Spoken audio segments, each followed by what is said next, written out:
Yo, what is up everybody? This is Vinny. I hope you all have been well since the last time I posted, especially with the holidays right around the corner. And I just wanted to make this quick little video for you guys, especially as my little thank you gift for Thanksgiving. I can't believe how fast this channel has already grown. Like, I think the first week I was posting, I've already gotten 23 subscribers. So I just want to thank all 23 of you guys for supporting my channel. And if this video is of any help to you, please leave a thumbs up. It would be very much appreciated. And without further ado, we will be going over the Power of 3, known as AMD, and how you could have used it to possibly trade today's market to catch over 600 points right here. So let's get right into it. So what AMD stands for? It stands for Accumulation, Manipulation, and Distribution. AMD is just simply the acronym for it. And what it is, it's the generic understanding of where price wants to go and how it acts. So what I've drawn here, this is price. So price is chopping between whatever zone this is, right here. This would be called your accumulation. So let me just go ahead and draw this box, label it as A, and then what manipulation is it's when you break out of that box. So this first breakout would be called manipulation.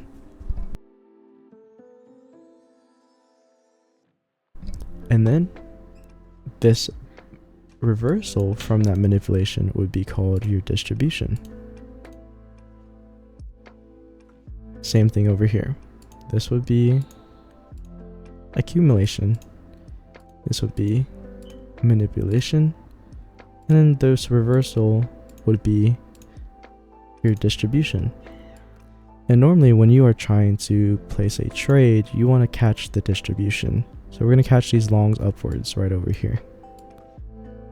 And then right over here, you want to catch these shorts, which is catching the entire distribution, just like that. And then this is basically AMD PO3. Now, the thing about this is it's simply just a pattern that we see within the market. So anytime you see this pattern, you can't just trade it just because you see it. The most important thing about AMD is that you must manipulate into something. So what that means is you must manipulate into a point of interest, or a fair value gap, or any PD arrays or anything. PD arrays being premium and discount arrays. And if you want to do some more research on that, feel free to. I'm probably not going to talk about it in this video, but you want to manipulate into something. If you cannot identify this manipulation into something, you're probably not going to be trading the right AMD. And so whenever I say manipulate into something, what that something could be is something called session highs and lows. If you don't know about session highs and lows, it's very simple. Basically, since futures is a 24/7 market, we break up certain time frames into sections. So we're going to have the New York session, we're going to have the Asian session where it's like where it opens up for Asia, and we're going to have the London session. And so basically within that time frame, we create certain highs and lows. For example, down here, if I turn on my indicator to mark out all these highs and lows, you'll see that within this time frame, from this blue box right here, just like this, within this certain time, we've created this high right here. That's the highest it's ever been in Asia. This is the lowest it's ever been in Asia. This red box is London, so anytime that we were within this time, it just marks out the high and the low. Same thing for this green box. This is New York AM session, we have lunch, and then PM session. These are session highs and lows, also known as kill zones, if you want to do some more research on that. But basically, when you manipulate into one of these sessions, highs and lows, you could possibly see the proper AMD. And what I mean by could is, let me just go ahead and finish marking this out. This is your A. This is your manipulation into London lows, and this is your distribution upwards. And then over here on ES, this is the same thing. This is your A. This is your M. And this is your D. Now, you're probably asking me now that you see this, you're like, Vinny, I see that on NQ, you've manipulated it into London lows, you've tapped London lows. But on ES, how come you said this is manipulation, but you didn't tap London lows? And the reason being is if you don't know anything about SMTs, I suggest you to go study up on it, because it's it's a very good confluence. But essentially, since these are correlated assets, they're supposed to move the same. However, since they didn't, and one swept out London lows, one didn't, we've created a SMT divergence, just like this. Just like this.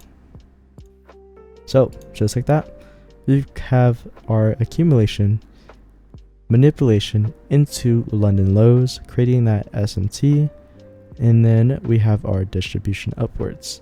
So yes, guess what? Down here, we're going to find our longs, target this upwards move, just like that, and stops at the lows.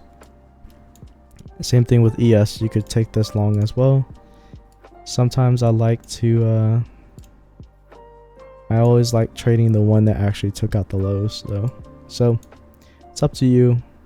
I know some people who like trading the weaker pair, so they trade ES instead.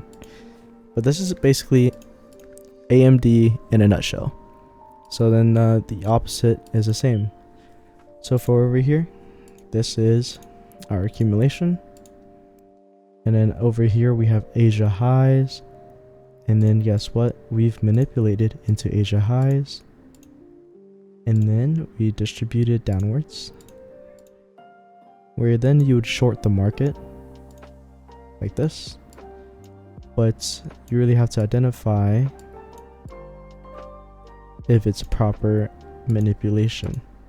So in order to do that, what did we manipulate into? We touch Asia highs over here, but we did not touch Asia highs over here. And what this created was this SMT and then this SMT. And then basically you catch the distribution downwards.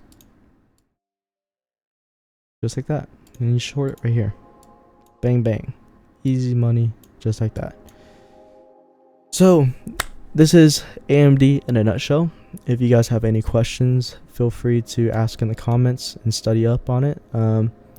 I guess what you have to know is SMTs and the AMD and how it essentially works. And now I'm going to show you guys in real time what it would look like as if you traded it today. So let me mark out this new week. So if you guys see this gap where there's like no candles, no nothing, it's actually because we created a new week and we actually gapped up. So you would mark out this from Friday close to Sunday open. This would be called your new week opening gap.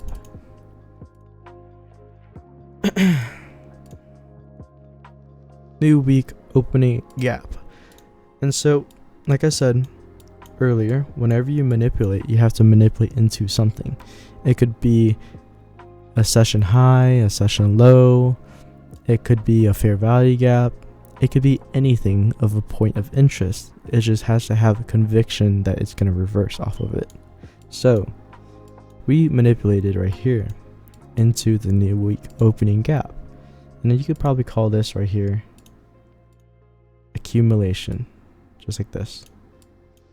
So it would be your accumulation. I'll mark it like that. And you manipulate downwards into this new week opening gap. And then you would distribute upwards from here, catching 600 points. Just like that, this is AMD in a nutshell. Now, if you want to take this a step further, notice that we are on the 15-minute chart, right? And if I turn on my indicator, you will see all these session highs and lows. So right here we have Asia highs, Asia lows, and if I pull up my chart of ES, we have Asia highs over here, Asia lows are here. But basically, if you guys notice right here, we swept London lows, and over here we did not sweep London lows. So what does that create? It creates an SMT. Let me mark that out for you guys real quick. At 4:30 a.m. we swept London lows on NQ, but at 4:30 a.m. on ES we did not sweep London lows. So not only did we tap into the new week opening gap, we've also created an SMT with London lows. So we've manipulated downwards into the new week opening gap, into London lows, and then we reversed right off of it. And this video isn't about how to get into an entry model, but if you were looking for an entry model for this, everybody trades a little differently, or everybody does trade a lot different. But what you could do is hop down to a lower time frame. So right now we are on the 15-minute chart. You could go to the 5-minute, wait for an inverse fair value gap, and if you can't see one on this time frame, like for example we have this getting inversed right here, or you can even hop down to the lower time frame to get an even better entry. So right here, right where we swept London lows, we do have this 1-minute fair value gap that got inversed. And then what you could have done is, the second we inversed it, you could take that longs because we do have that SMT, and then you could put your stop at the bottom with 25 points of risk. And then what you could target is London highs, and this would also be the accumulation zone highs. This is where we accumulated, and this is the highest we went in the zone. You could target that, but notice that right here, 7:30 a.m. and we have a whole hour until market open, and you've already hit TP. You could target possibly this or even higher. It just depends on the context of the day. But basically, if you don't take that 1-minute inverse and you miss it, you could take this 1-minute CISD, the change in state delivery. If you don't know that, I recommend searching it up. So you take this, you end up putting on more risk, which is about double the risk. If you don't take any of these entries and you actually get it in later on, if you do notice right here, this inverse fair value gap, we have a bullish fair value gap right here. Let me just make that green. And then do you notice that these two boxes, they overlap each other? So this right here would actually become what you call a balanced price range. So this isn't a video about entry models, but if you do end up entering off the inverse, the CISD, or the BPR, you could get better RR. So entry right here, stops at the lows, or entry right down here, stops at the lows. It's really all up to you. Some people I know, they would use a Fibonacci, just like this. They'll enter right off that Fibonacci tap. So they would enter off of the midpoint, just like this. Their stops right at the lows, or 786. But I think with that, you never got filled. So your entry model really depends up to you, but really just look at the higher time frame context, then find that SMT, and then do whatever you do for your entry model, and then you'll catch that distribution, just like this. And that, everybody, is how you would catch the distribution, and that's how you would catch the entire New York move, just like that. If you guys have any questions, feel free to comment down below.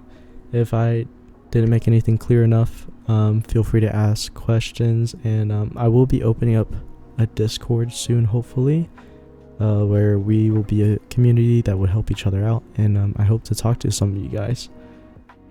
If you guys want me to go over any other topics, comment down below.